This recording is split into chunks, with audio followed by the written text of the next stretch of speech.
कल्पना करा, गणिताचे एखादे खूप मोठे कोडे किंवा विज्ञानाचा एखादा अत्यंत अवघड धडा समोर आहे. नुसती घोकंपट्टी करून तर हे डोक्यात जाणार नाही, बरोबर? अशा भल्या मोठ्या आणि कठीण समस्या सोडवण्यासाठी एका खास रणनीतीची गरज असते.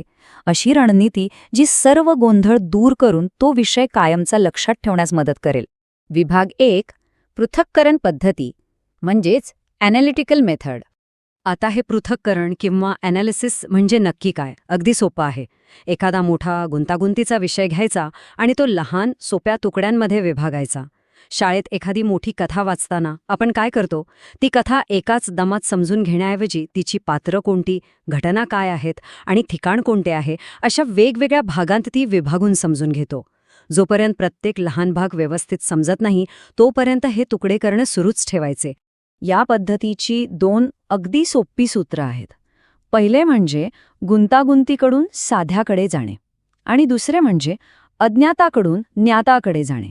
म्हणजे जे अजिबात माहीत नाही तिथून सुरुवात करायची आणि हळूहळू अशा गोष्टींकडे यायचे जे आधीच माहीत आहेत. हे अगदी का मोठ्या कोड्यासारखं आहे जिथे एक एक तुकडा जोडून आपण गुंता सोडवतो. उदाहरणादाखल एका फुलाचा विचार करूया. संपूर्ण फूल एकाच वेळी पाहून सर्व काही समजणार नाही. त्याऐवजी त्याचे भाग वेगवेगळे केले तर? आधी फक्त पाकळ्यांचा अभ्यास, मग देठाची माहिती आणि त्यानंतर पानांची रचना. असे एक एक करून सर्व भाग स्वतंत्रपणे समजून घेतले की पूर्ण फुलाची रचना अगदी सहज आणि पक्की लक्षात येते.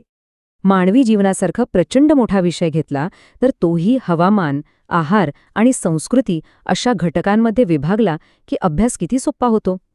रोजच्या छंदांमध्ये किंवा खेळांमध्येही आपण हेच करतो. क्रिकेटचं उदाहरण घेऊया. एक उत्तम शॉट मारण्यासाठी स्टान्स कसा असावा, बॅट पकडण्याची पद्धत कशी असावी आणि फुटवर्क कसा असावा, अशा वेगवेगळ्या भागांवर आधी स्वतंत्रपणे काम केलं जातं, बरोबर ना?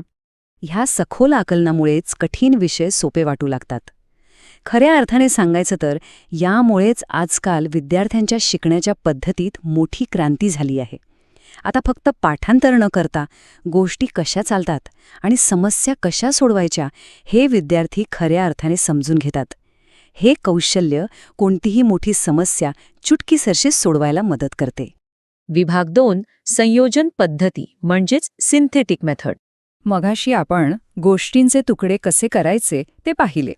आता संयोजन पद्धतीत तेच वेगळे केलेले भाग पुन्हा एकत्र जोडायचे आहेत. हे अगदी सायकल जोडण्यासारखं आहे. चाके, हँडल, चेन आणि पेडल हे वेगवेगळे भाग आधी समजून घ्यायचे आणि मग ते सर्व एकत्र जोडून एक चालती फिरती पूर्ण सायकल तयार करायची. एक एक भाग जोडून पूर्ण चित्र उभं करण्याची ही कला आहे. इथे अगदी उलट प्रवास सुरू होतो, भागाकडून पूर्णत्वाकडे, म्हणजेच पार्ट्स टू होल. आधी लहान लहान भाग समजून घ्यायचे आणि त्यांच्या आधारे टप्प्याटप्प्याने संपूर्ण ज्ञानाची एक भक्कम इमारत उभी करायची. तुकड्यांमधून एकसंध आकार तयार करण्याची ही अत्यंत प्रभावी पद्धत आहे. विज्ञानात आपण ही नेहमी अनुभवतो. मानवी शरीराची आतील रचना शिकण्यापूर्वी संपूर्ण शरीराची बाह्य रचना पाहिली जाते. संपूर्ण शरीर किंवा संपूर्ण फूल आधी पाहिल्याने आपण नक्की काय शिकत आहोत याचा एक मोठा संदर्भ मिळतो. यालाच बिग पिक्चर पाहणे म्हणतात. यामुळे आतले लहान अवयव कुठे आणि कसे बसतात याचा नेमका अंदाज येतो. विभाग 3, या दोन्ही पद्धतींमधील मुख्य फरक. ह्या महत्त्वाच्या तक्त्याकडे लक्ष दिल्यास एक गोष्ट स्पष्ट होते. थोडक्यात सांगायचे तर पृथक्करण म्हणजे विभाजन करणे, जिथे आपण गुंतागुंतीकडून साध्याकडे जातो, आणि संयोजन म्हणजे एकीकरण, जिथे आपण लहान भागांकडून पूर्णत्वाकडे जातो. गोष्टींचे तुकडे करणे आणि त्यांना पुन्हा एकत्र जोडणे या दोन्ही गोष्टी एकमेकांना अगदी अचूकपणे पूरक आहेत. कठीण विषयांचा सामना करण्यासाठी ही पद्धत म्हणजे विद्यार्थ्यांची सर्वात मजबूत ढाल आहे. विद्यार्थी केंद्रित पद्धतीचं मुख्य सूत्र अगदी सोपं आहे. वर्गात मुख्य आणि सक्रिय भूमिका ही विद्यार्थ्याची असते आणि शिक्षक हा केवळ ज्ञान देणारा नसून एक मार्गदर्शक किंवा फॅसिलिटेटर बनतो. हे एक अत्यंत महत्त्वाचं स्थित्यंतर आहे. आता हा बदल नक्की कसा घडवून आणायचा याच्या 3 सोप्या पायऱ्या आहेत. पहिली म्हणजे स्वतः सतत लेक्चर देण्याची सवय थोडी कमी करणं. दुसरी पायरी म्हणजे एक सुव्यवस्थित कृती आराखडा तयार करणं. आणि तिसरी पायरी म्हणजे विद्यार्थ्यांना त्यांच्या स्वतःच्या विचार प्रक्रियेतून मार्ग काढण्यासाठी योग्य दिशा दाखवणं.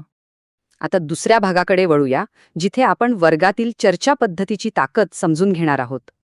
गटचर्चा किंवा वादविवादामुळे मुलांमध्ये चिकित्सक विचार आणि नेतृत्वगुण तर उत्तमरित्या विकसित होतातच, पण यात काही धोकेही आहेत बरं का. ही पद्धत खूप वेळखाऊ असू शकते आणि बऱ्याचदा मुख्य विषयावरून गाडी भरकटून गोंधळ निर्माण होण्याची शक्यता असते. यावर उपाय काय? आता राहुलसारखे काही शांत स्वभावाचे विद्यार्थी वर्गात असतातच, जे वादविवादात मागे राहतात. अशांसाठी आपण त्यांना नोट टेकर किंवा टाईमकीपर अशा विशिष्ट भूमिका देऊ शकतो. विषय आधीच सांगून ठेवणं किंवा मोठ्या चर्चेपूर्वी पेअर शेअर पद्धत वापरून त्यांना छोट्या गटात व्यक्त होण्याची संधी देणं, यामुळे प्रत्येकाला एक सुरक्षित व्यासपीठ मिळतं. तिसरा टप्पा आहे प्रकल्प पद्धती, म्हणजेच कृतीद्वारे शिक्षण. किलपॅट्रिक यांचा या सुप्रसिद्ध प्रकल्प पद्धतीचे टप्पे बघूया. योग्य विषयाची निवड, मग नियोजन, प्रत्यक्ष कृती, कामाचा अहवाल आणि शेवटी मूल्यांकन.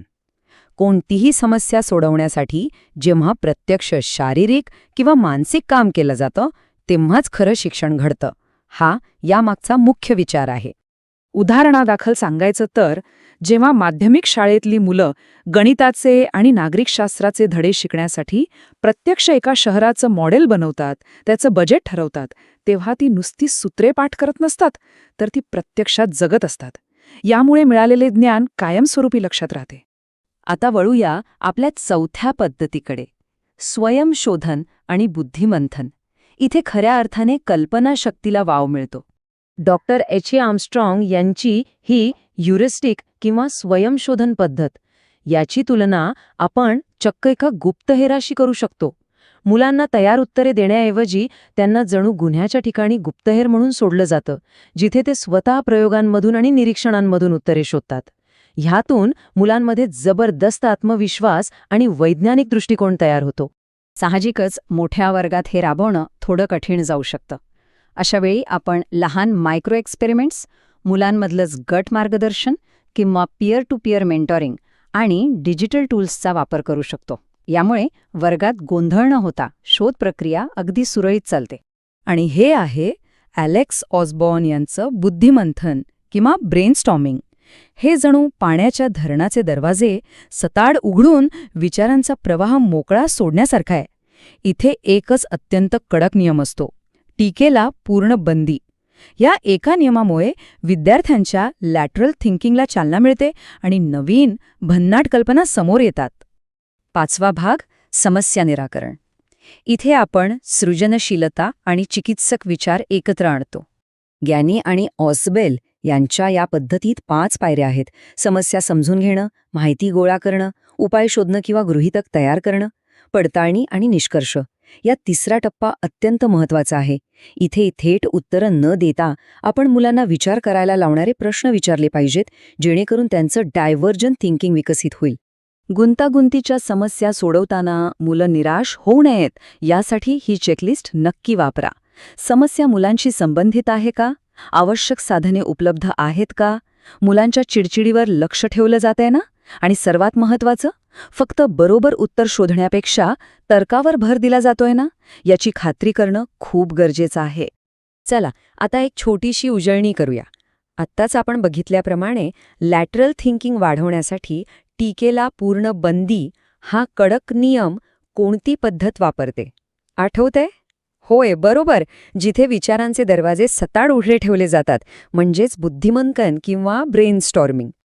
आता आपण पोचलो आहोत अगदी शेवटच्या टप्प्यावर, आव्हाने आणि निष्कर्ष. हा तक्ता म्हणजे आपल्या सर्वांसाठी एक अप्रतिम चीट शीट आहे. प्रकल्प पद्धतीतून प्रत्यक्ष कृती, ह्युरिस्टिकमधून वैज्ञानिक दृष्टिकोन, बुद्धिमंथनातून लॅटरल थिंकिंग आणि समस्या निराकरणातून डायव्हर्जंट थिंकिंग कसं मिळतं, याची ही अत्यंत स्पष्ट तुलना आहे.